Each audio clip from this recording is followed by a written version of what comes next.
hand trap. Good hand. Welcome back to the coverage of YCS Bochum 2018, where we're now really moving up the ladder and we're at the top 16, the second round of the knockout portion of the tournament.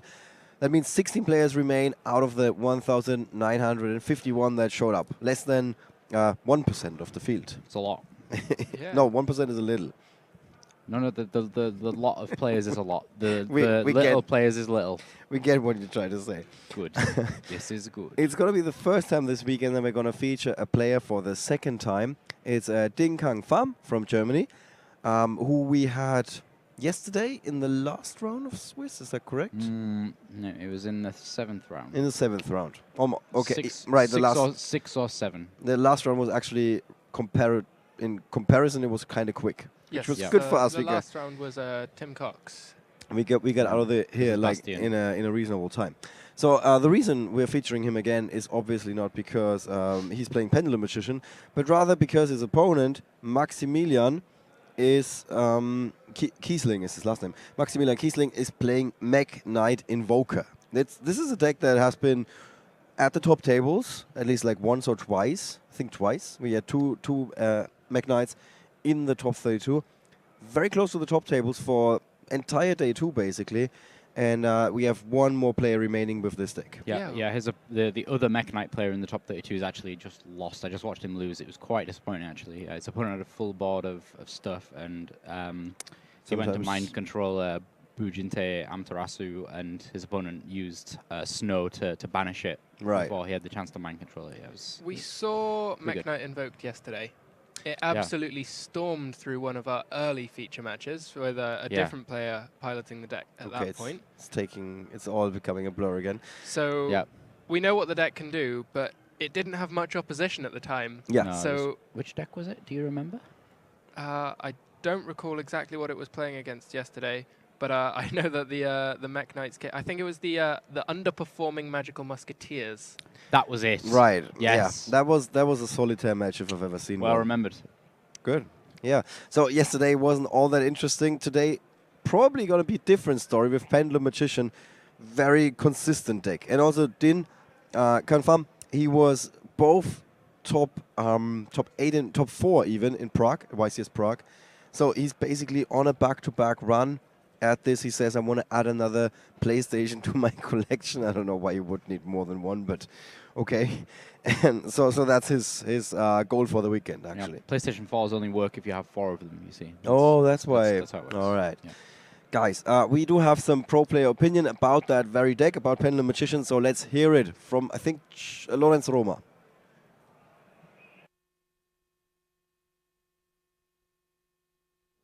So, Magician really changed since the last YCS in Prague. We got Heavy Metal Force Electromite, which lets you use a lot of cards which were pretty garbage before. It's like, we can use Chronograph and Astrograph now, both their skill effects and monster effects. The Supreme Kings got a lot better now. The deck has insane combos turn 1. It generates so much advantage, and it's just having an insane link monster that points up and down, left and right is just like what the deck needed. Before you got stuck with like, you had to go into Omegas and like, not really board control cards, but just make your board the way that you play around the link mechanic. But now you can easily get Electrum out before your Pendulum Summon. That gives you a lot of value in your extra deck. The deck is really good going first, especially with like Cerberus Engine and the Mythical Beasts just creating insane boards, which it's not like they're unbreakable, but like now you even have the backup. Like you often have like 2 cards in hand, you have the Supreme King engrave again, while your opponent exhausts their resources to break your board. Your comeback just ensures you win the next turn. And the deck also is really good going second because the ceiling is just that high. They always have to use the Disrupt on Electromite, which you can often make like 2 off before you Pendulum Summon. And even then, it's like the deck isn't even really fragile against negation because like they can't really afford to negate like random scales. Then you just make a huge Pendulum Summon. The deck is full of big beat sticks that just run over negators, and I think it's by far the best pick this weekend, and no other deck really stands a chance against this overall.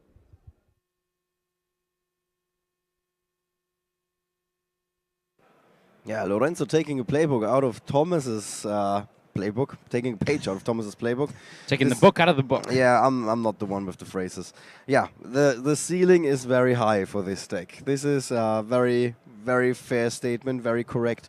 It is still the most represented deck. However, the other decks are playing catch up.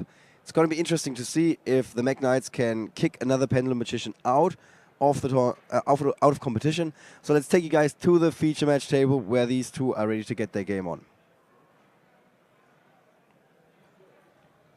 So DKP, Dinh, Khang, Pham, on the left-hand side with his Pendulum Magician deck, and on the right-hand side, Maximilian, Kiesling. There should be an N at the end of the name. You don't have Maximilians, they are Maximilians with an N. He's playing Invoked Mekk-Knight. Their hand for... he goes by Khang, by the way, if you only want to say one name. He told me that. Khang starts with a Stargazer Magician, if the app is to be believed. Oh, they haven't received their queue yet? Now they did. Okay, here's the handshake. In case you guys are wondering, you did see Khang yesterday already. We did mention that. And it was a bit of controversy in that match because there was a judge call that resulted in an investigation. As always, the jury was out before the Attorney General was even done reading out the accusations. So in the chat we read a lot of comments that said, okay, this guy has been cheating, stuff like that. This is not the case. There was an investigation. The result of the investigation was that he was slow playing, not on purpose. That is why it was only a game loss. It was the second time that he was slow playing. Otherwise, there wouldn't have been an investigation probably. And for the rest of the weekend, he then obviously learned from that lesson and played a lot faster. He actually did tell us a funnier story. He said in one of the earlier matches, he had one game that was not going his way. He thought that he had lost. He thought a very long time how to come back in the game. Realized that he's thinking for way too much time. So he just shuffled up before a judge could issue a slow play warning there. So in a way, he learned from this, even though I don't want to say that the solution for all your problems in the tournament is to just shuffle up. So, Maximilian going first. What do you make of the start, Thomas? It looks very weak here. So typically the Invoked player wants to be using monsters in the graveyard for their fusion summons. And here we see an Alistair on the field and a Mekk-Knight Blue Sky from the hand. So really having to invest a lot of resources into this first Mekaba. Cards in hand, Raigeki and Mind Control, not the best when playing first, but he does have one copy of Ash Blossom, so total of 2 pieces of interaction for the first turn from Khang. I have these guys' win rates up here for this current season. Khang's win rate is 73%. That's pretty good. Yeah, he's having a good season. Which is a little bit higher than Maximilian's, sits at 57%. Still pretty reasonable, 57%.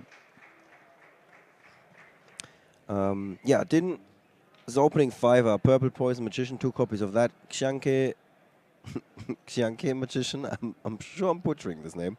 Chronograph Sorcerer, and Time Pendulum Graph, thank you. You guys cannot see it. We're dealing with some technical difficulties this weekend, more than usual.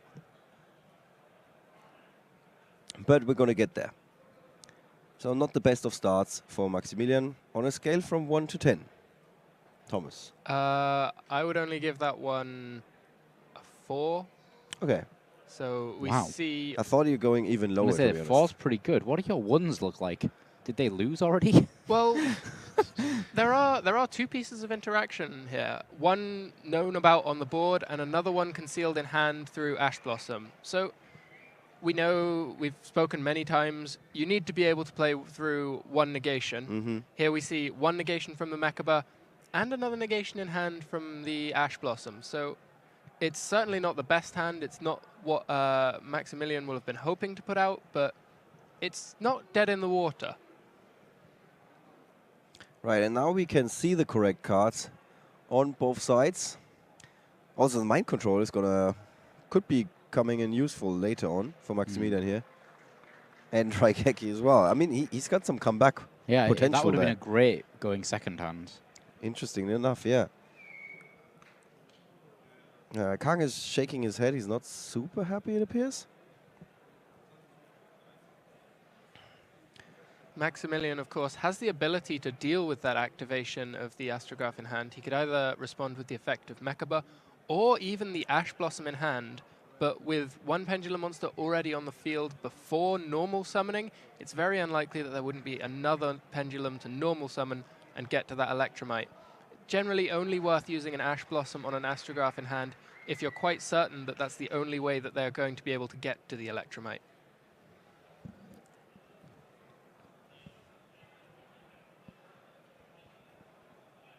The second copy of the chronograph that was searched by the Astrograph coming in down on the scale.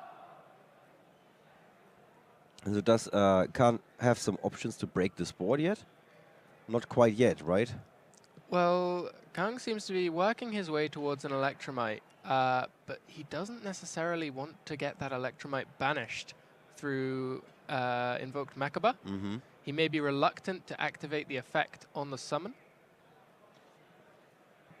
Yeah, we see he chooses not to use the effect of Electromite for fear that it would be banished by the Mekk-Knight, instead going straight for the Pendulum summon.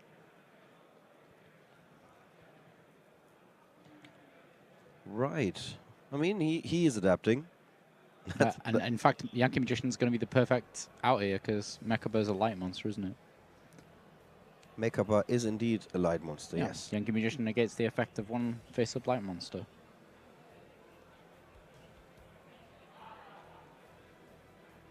Even as a quick effect too, so for so long as Yankee Magician is face-up on the field, if Khang is able to activate something that would bait the effect of Mekk-Knight, the discard would be a cost, and Yankee Magician could be chained to that activation to then negate that Mekk-Knight effect.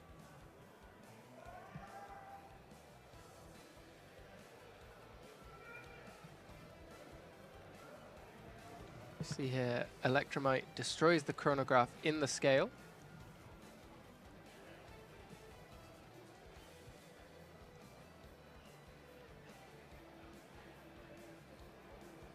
Yeah, and judging by the body language, Maximilian is not exactly happy about this whole thing, how it goes down right now. And Khang seems to be, he seems to be quite happy with how things are developing here. I think we just saw Heavy Metal Foe's Electromite destroying the chronograph in the scale, chronograph being added back to hand by that same effect, and then triggering in hand off its own destruction on the field to special summon itself. Very nice. Khang was just giving a thumbs up, double thumbs up into the camera, which is also where his friends are located. So they must have been watching this, and he's just I didn't like, spot that. got that. 2 thumbs up for him here. Yeah, this is And, game. 100%. yeah. There he goes. He clears the path. Push. Everything pushes forward. There's a quick handshake. That's a mental play. It's like trying to give your opponent the feeling that this entire match is over, rather than just this game. All right, so very, very quick first round victory for Khang. He's now going to look at his side deck, which we talked about this when we featured him yesterday. It was printed out, and then there was a pen, and it was putting in some serious work. Dimensional barrier cut from the side deck, evenly matched, cut out as well. Instead, he's going with Denko Sekka and Effect Veiler. So some last-minute adaptions for his strategy. And I mean, he is in the top 16, so must have worked rather well for him. Yeah. Denko Sekka won't be having much of an impact in this particular match, with very little, if any, no trap cards in the main deck, and I don't think any coming in the side for Maximilian. Effect Veiler, however, that new addition, that may be quite crucial here. Being able to negate the effect of Alistair when it's normal summoned denies access to Invocation and prevents that first Mekk-Knight from hitting the board. When talking about strategy, Effect Veiler seems to make a little bit of a comeback this weekend. There were a lot of players that said, I currently prefer it to some of the other hand traps. Yeah. Some went as far as only playing Effect Veiler in their main decks. Yeah. So it seems like this is one of the developments in this weekend so far. That players are saying, okay, this card is getting better again. Yeah. It is likely that Khang will play first in this game, though. Maximilian wants to go second with those Mekk-Knights. So maybe, Thomas, you can spot what they're swapping out. I'm just going to go over the deck list of Maximilian. He's got Cosmic Cyclone, That is Dimensional Barrier, Artifact Lancia. This is gonna be hard to read. Oh, actually that is evenly matched. Jesus, his German teacher is not gonna be happy. And then there's a Kaiju, there's a Gameciel, another Kaiju, and then one is the Three Kaiju different Slumber. Kaijus. Gameciel, Dogoran, and Kumongus. No, this is the Slumber. Unterbrochener Kaiju Schlummer. Okay, This is so the Slumber. we see 3 different Kaijus and a Slumber. Yeah, that is Okay. it. That's it. That's really hard to make sense of this deck list. You mentioned before the return to the popularity for Effect Veiler. Mm-hmm. I don't think that's something that's changed too much about Effect Veiler in itself. I think that's the shift away from spirals. We saw for the longest time, Effect Veiler would have been the perfect card to counter Spiral Double Helix if it weren't for Spiral Resort. Mm-hmm. The inability to target Spiral monsters whilst that card is on the field just left Effect Veiler being a dead card against what was at the time the most popular deck in the format. Right. Now we see that deck both much less popular and much less likely to have the Resort out. Effect Veiler has found its niche again. Yeah, shifting one deck shifting out of the format, one card shifting back in to the format. Quite interesting how that works. All right, so the Abyss Dweller was not in hand. I can promise you that. It quickly popped out for Khang here. And there's another handshake. He's just making sure that those handshakes are coming. And now let's look at their opening hands for that second game. I think there was a Torrential Tribute for Khang.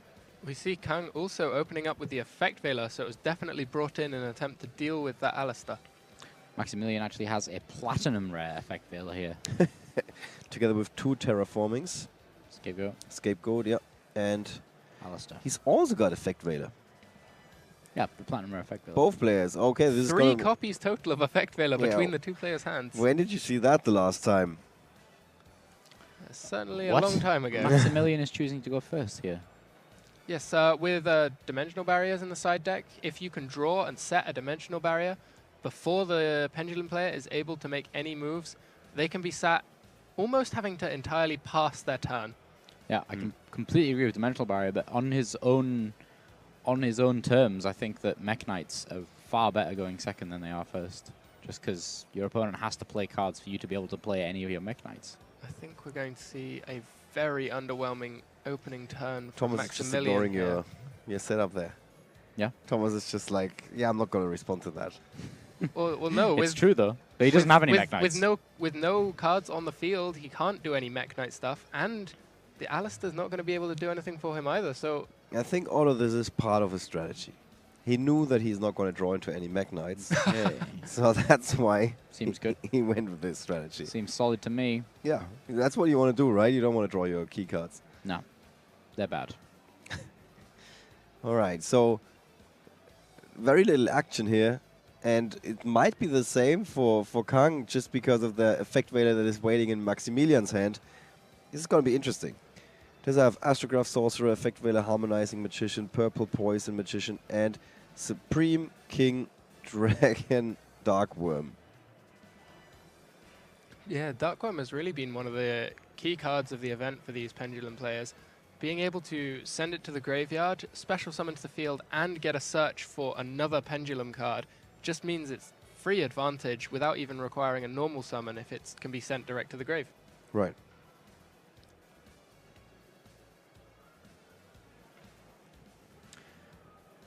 All right. The Astrograph Sorcerer tries to put in some work. And it's not like Maximilian has any way of interacting here. He just might not want to give that away. No, I think we're going to have to see Scapegoat used in the battle phase, just as an attempt to survive, but by then we may be staring down at least one spell or trap negation from Khang, and it might not be enough. Mm-hmm. Okay, again, careful placement of those cards.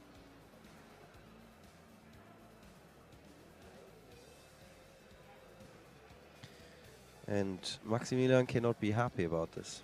I was trying to decide whether he wants to use his Effect Veiler. We actually, prior to this match, 2 players came up to us and said, hey, you want to feature us? and it was, if I'm not mistaken, Marco Perico and Nicolas Meyer. Oh. The World Chalice versus Trickstar matchup. Okay. And I was like, very sorry, we cannot feature you. We wanted to feature the Invoked Mekk-Knight player. And they were like, who's that? I told them I can't give that away. Then their friend, Dinh, Pham, walked up to them. They're like, man, we're not going to get a feature match. He's like, why? Yeah, they're going to feature the Invoked player. And he's like, oh, I'm going to get another feature match? So he knew exactly what was going on. And he's like, no, I don't want another feature match. But here he is, and so far it's going quite well for him. He did also win yesterday's feature match, by the way. So he's on a roll. Yeah, and he appears to be playing much more quickly this time, so clearly very aware of Kiwi's presence standing over him. Yeah. Oh, it's very, yeah. Intimidating. Intimidating, that's a good word. All right. You know you're being eagle-eyed by Kiwi.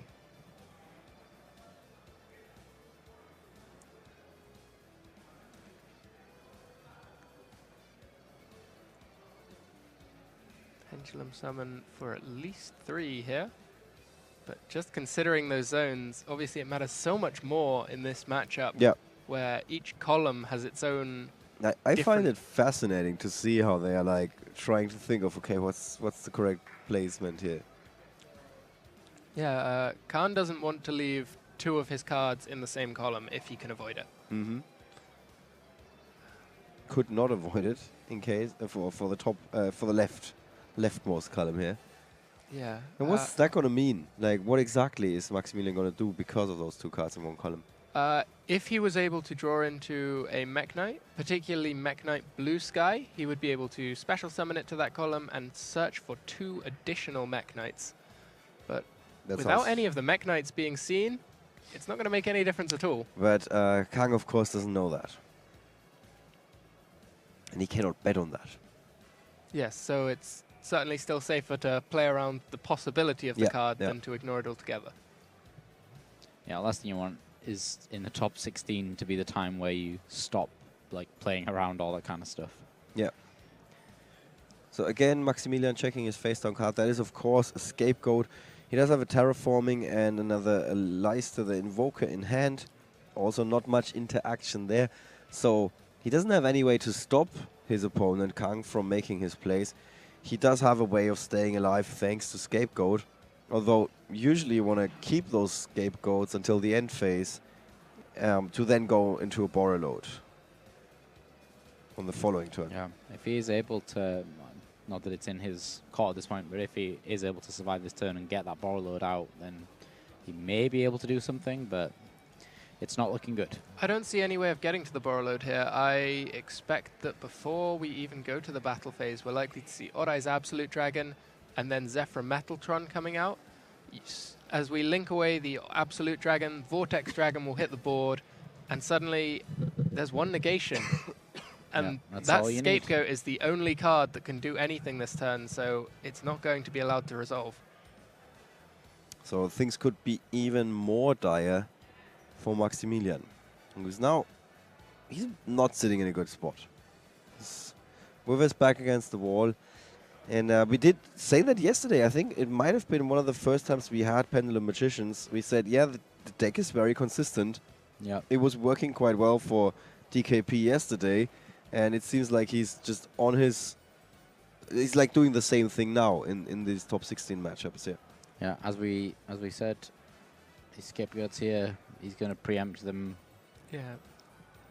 Maximilian has recognized that if he allows any more plays to happen, the Scapegoat won't be able to resolve, and he's likely to run out of life points before he even gets to see his next turn. So instead, choosing to flip it up now, be able to resolve that Scapegoat before Vortex Dragon hits the board, he'll keep himself some life points to try and mount a comeback with the other Alistair in his hand. Little does he know there's a second Effect Veiler already waiting in the wings. Yeah. Yeah, things are looking really, really good for Khang here. He seems to have everything. The question is, where is he going to go from here? And how long is he going to take to go there? Okay, it's time for the attacks, it appears.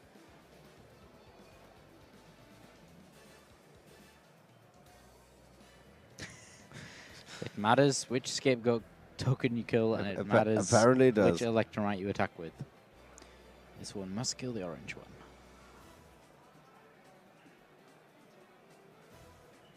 That seems a very odd decision to have left the Alistair on the field there. Is it because of the effect veil in hand? No, I don't think that the effect veiler has much of an impact on that. Yeah, I don't see any reason why he would leave that. If Maximilian is able to draw something like a Raigeki here, he could normal summon the Alistair, overlay the two of them for a Baguska, turning off the effect of Vortex Dragon and follow up with that Raigeki. And I think the judge is now asking about Khang's process, basically. And Khang is probably saying, no, there is a reason why it took a little bit longer. Even though we're not 100% sure what it was, right? Well, he did. There was quite a lot of time taken. No, I mean, do we know the reason why he took time? I don't think so. There was only really one line of plays that he was going to go down there. Okay, so yeah, we've just had confirmation from the table. This is a slow play infraction, and the head judge has been called. I think Khang's logic has to do with which zones he's gonna leave open. So this is why he claims it matters which monster he attacked, because he's like trying to do the mental maths. What is his opponent gonna play, and where are the arrows gonna be pointing from then on? I think that's his argument. Not that I honestly don't know whether to agree or not with him here, but this is his argument for thinking about that turn a little bit longer. And Kiwi, like we said before, Kiwi is very strict when it comes to that. He's ensuring that everybody's like treated the same way and all the players have the same chances of advancing to the next round. So this is going to be tough for Khang here, because thanks to those earlier infractions that he had, we have to get the head judge involved, who was deciding. This is Martina, if I'm not mistaken. Yes. It's a lot like Martina. Yeah, here's Martina. So she's now going to listen to Khang's explanation why he took the time he took, and why he was, quotation marks, air quotes, slow or not. And yeah, that is the decision making here, and then we're going to see what's going to come out.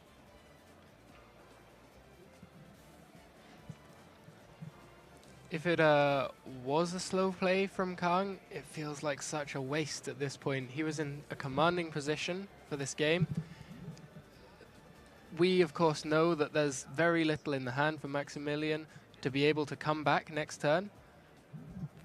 But that may not even matter. If he is viewed to have been stalling, he could receive a penalty even more severe than a game loss. Yes, I mean, he did already receive a game loss earlier in the tournament.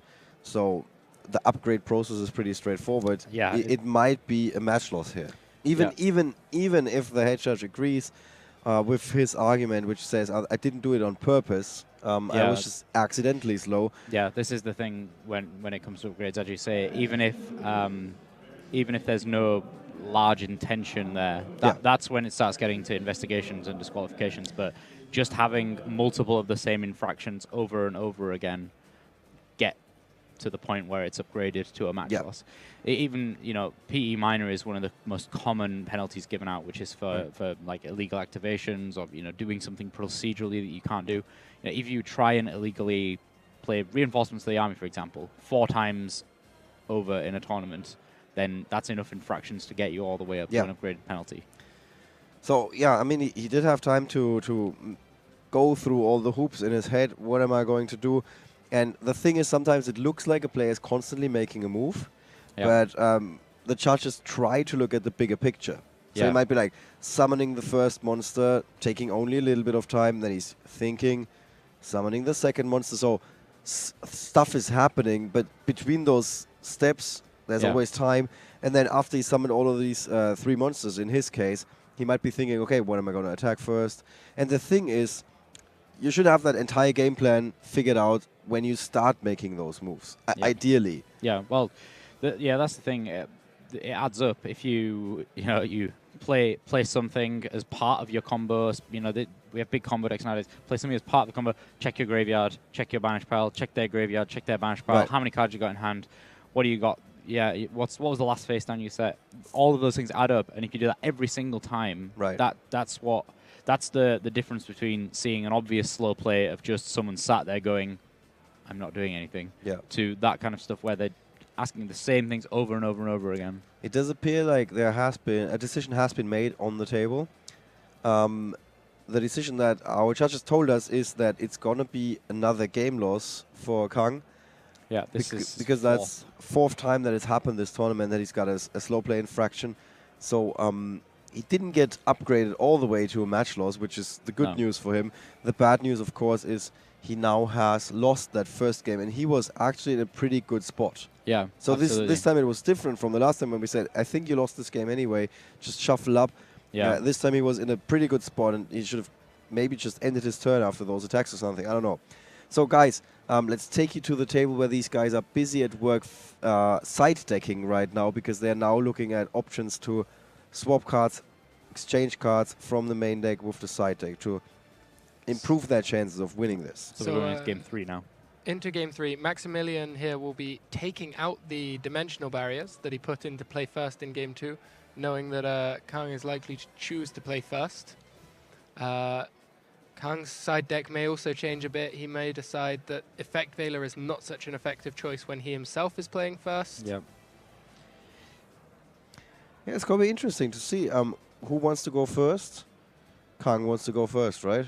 Absolutely. Yeah, I think Khang wants to go first and Maximilian kind of wants to go second with the Mekk-Knights. This is the theory-wise. If he actually sees a Mekk-Knight at some point during the game, then yeah, he would want to go second.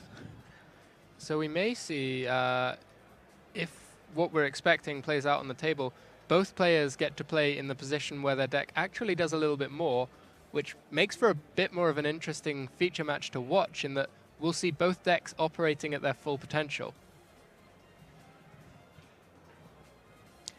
Right. So they're almost done. They're shuffling up right now.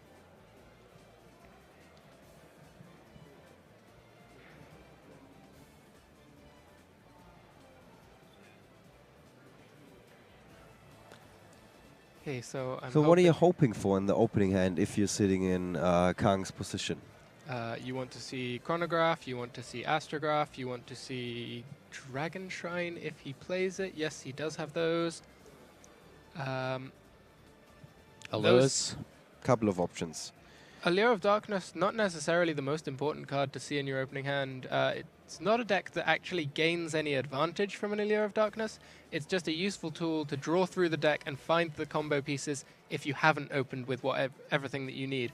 It's similar to the theory where players previously would play 3 copies of Upstart Goblin to reduce the total cards in the deck, increase the consistency, not actually adding any power. Right. Yeah. I remember there was a period, I can't remember exactly which format it was, but everyone would say, yeah, I'm playing 37 cards. You played 3 upstarts in everything. One thing we should note is that the time that is counting down at the top left is not necessarily the actual time in the round. Kiwi just updated us on that. He said that they have 21 minutes remaining for the feature match, so it's 8 more minutes than what you see in the top left corner. That is because of that game loss for slow play. So that means that they will add even more time to the clock. And the clock is actually currently being stopped. Yeah, it will be fixed. But it's going to continue in just a bit. All right, so there's going to be enough time for that last game to be played out in its entirety, basically.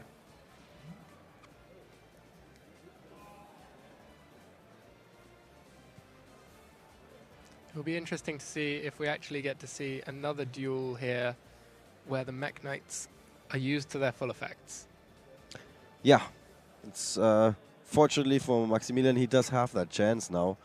Did not look like it just a few minutes ago.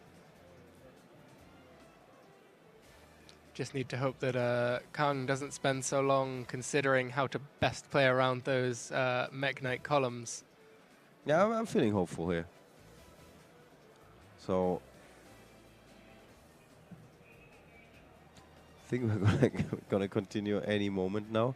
And the pressure on these players, of course, is immense. Like, especially with that situation now, where we have tiny delay now, thanks to those technical difficulties. We're not 100% sure when we're going to continue, because there's still like the judge is going to explain. He's basically laying down the law right now.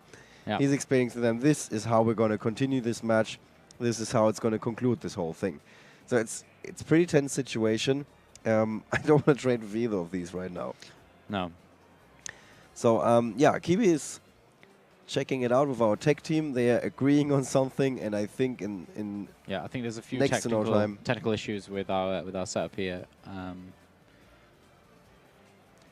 Okay, I think we have problems with the app that is telling us about the cards. Yeah, and the clock as well. I think it's more important to keep going, to be honest, than the app working.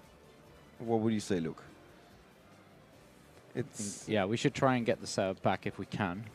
Okay, we're gonna try for like 1 or 2 more minutes to get that app working. Yeah. And if we can't, then yeah, we're gonna do it without the use of the app. Yeah. Yeah. Maybe in the meantime we can look at the top 32 bracket if that is possible. Maybe it is. Maybe we have to run you guys through it. Are these the top 16 tables we're looking at now? These are the top 16 tables, yeah. Jan, can you bring up the top 16 bracket? There we go. So you can see we're currently in the upper left corner of that bracket. On table 1 here we have... this is our feature match. Table 1. Dinh, Khang, Pham, we know, playing the Pendulum Magicians against the Invoked Mekk-Knight. Yeah. Table 2 is Argyris Evangelos from Greece going up against Moritz Wenninger. That is True Draco versus Paleozoic Frogs. Then we're moving to the bottom left corner. Niklas Krebs and Dino Shadol against Emilian Spasov, Pendulum Magician. And let's just finish the left-hand side. Markus Burtchen, Pendulum Magician versus Adrian, who we had in a feature match, Lights One Zombie Grass. I think the match is now ready to continue, so let's take you guys back to the feature match table.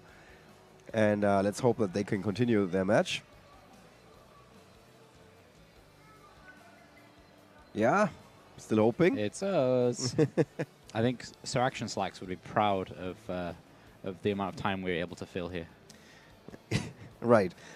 So we did talk about what they want in their opening hand. I think everything is working now. We're just waiting for the players to get their cue to start again. Yeah. And yeah, this is live. This is the live stream, guys. Things are happening. Do we have updates on the round clock? Has yeah, that been corrected now? I think we're ready to go now. We can take it over to the table and start the match, okay. unless there is more that I do not know. Well, I certainly hope that we are able to get into this round 3, because we haven't seen a lot in round 1 or 2 there. Well, game 1 or game 2. The first couple of games, yeah. Not a lot happening. It looked like it was going to be an easy sweep for the Pendulum Magicians, but now we've been forced by outside forces through a game loss into that game 3. Yeah. And maybe we'll see something a little bit closer. I'd like to see the Mekk-Knights trying to mount some sort of an attack on a first turn Pendulum board. If both players are able to open with an effective hand, a few cards to do something, maybe we'll see a board with a few negations, maybe we'll see some pushes to try and get through those negations. That would be much more exciting than what we've been able to see so far with this round. Not quite living up to what we saw in the Swiss rounds when we had the Mekk-Knight Invoke decked on stream. Yeah, absolutely. I think at this point it may be best if we take a short break to try and fix our technical issues before we restart the match. I'm unsure if our tech team is going to be able to take us to a break, though. I think the tech team is actually distracted because they are trying to fix the app. Yeah, this is the issue. I think we may need to continue. Okay. Well, we can discuss more about the decks that we've got here. Luke, who do you think is the favorite going into this, with the Pendulum Magicians playing first in what is now essentially down to a single game to decide the outcome of this match? Yeah, to be honest, I think in general, overall, the Mekk-Knight player has probably got a bit more of a surprise factor to it, just because Khang probably hasn't played all that much against Mekk-Knights and isn't really prepared for it. But then again, Pendulum have, as we've talked about already, they have just this huge board that they construct during their first turn that, regardless of what the opponent has, just is pretty indestructible. It is the most consistent deck. That is the reason why it is where it is right now. Yeah. We are finally able to go back to the table. So let's go back to the table, guys. We see in the opening hand of Maximilian, there's definitely a Scapegoat among these cards here. Scapegoat, Invocation, Ash Blossom, and Joyous Spring. One trap card, which may well be evenly matched, and I think there might be an Alistair at the back there. It's interesting to see that Khang has forced Maximilian to play first, so he may have seen the trap card was a Dimensional Barrier. Okay. That'll be a huge impact in this Dimensional Barrier, being able to shut out the entire turn for a Pendulum. We did mention that Dimensional Barrier is really good against Pendulums. Khang has Oath Dragon Magician, Pendulum Call, Black Fang Magician, Cosmic Cyclone, Effect Veiler, and Chronograph and Sorcerer. The Cosmic Cyclone being used to snipe one of the back rows. It hits the Dimensional Barrier. The Dimensional Barrier will be chained, so Khang has just thrown away his Cosmic Cyclone at this point to achieve almost nothing. The only thing lost for Maximilian is potentially the surprise factor of that Dimensional Barrier, but it will still lock out all of the special summons of those Pendulum monsters for this whole turn. It looks like Khang has gone straight to his end phase, where we see Scapegoat coming down. God. From a very weak turn one, it's looking like Maximilian is back in control of this. Yeah, with just 2 little actions, really. Setting 2 cards, gets lucky with the hit of that Cosmic Cyclone. And now Khang Pham is in a pretty bad spot. He has to watch his opponent unload on him. He's going to assemble a gigantic field here. And there's nothing he can do. He doesn't have any cards in hand to stop this from happening, except for the Effect Veiler. No, there's really not a lot to be done. And if he does want to summon a Mekk-Knight, he can set that Invocation behind the Mrs. Radiant, and then summon a Mekk-Knight in that column. There's potential here for the use of Saryuya. We see a bit of a slow hand from Maximilian at this point. He's able to summon out 4 different monsters. Yeah. He could go into the Saryuya and try and find another Dimensional Barrier to lock out a successive turn. Yeah. That would just be crazy. Yeah. If you just advance to the top 8 by playing Dimensional Barrier twice against Pendulum. Yeah, as I said here, straight into the back row there behind Mrs. Radiant and another Mekk-Knight, which is big. Purple Nightfall. This looks to be just shy of 8,000 damage. We see 1,500 attack from each of those Link Spiders, 19 on the Mrs. Radiant, and 2,500 for Purple Nightfall.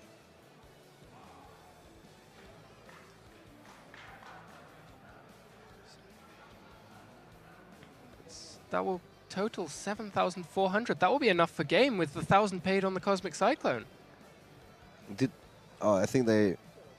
Yeah, we don't see it here because the app is not working in that regard. Yeah, we can't see any updates. But yeah, that looks enough to me. So Khang can at this point say before you end your main phase, he could Effect Veiler the Mrs. Radiant, but he might not have seen that, so that's game over. That's the end of the game. That is it, and Maximilian Kiesling. Very lucky comeback for him here. It seemed like he was out of competition already. But in the end, he is successful, and he's going to advance to the top 8 of YCS Bochum 2018. Wow, what a match. Let's talk about it in the post-match analysis. Yeah, what a thriller. It did go back and forth. It seemed like this was already over with Khang Pham winning the first game convincingly. Yeah. He was on his way to victory in the second game, then thought for a longer time, which cards am I going to bring out? Which monsters do I need to summon to the field? Yep. And then after that, which scapegoats do I need to attack to do like maximum damage? Which sounds like I'm not making any sense because all of these are in defense position. Yep. However, it was all about the placement of those cards and which zones are going to get freed up. And that took too much time. Did get a slow play warning. His 4th of the weekend is what we've been told. That then got upgraded to game loss, of course, and that gave Maximilian Kiesling the opening when he had already lost almost, and he came back. Yeah, it feels a lot like Maximilian might have just dodged a bullet there. Oh yeah, a very big bullet. He dodged a rocket there. at the same, I don't want to dwell too much on it, but at the same time, I feel that Khang already kind of dodged his own by the previous game loss that he had on our feature match yesterday, because he had essentially lost when he took a game loss. So yeah, it's that is true.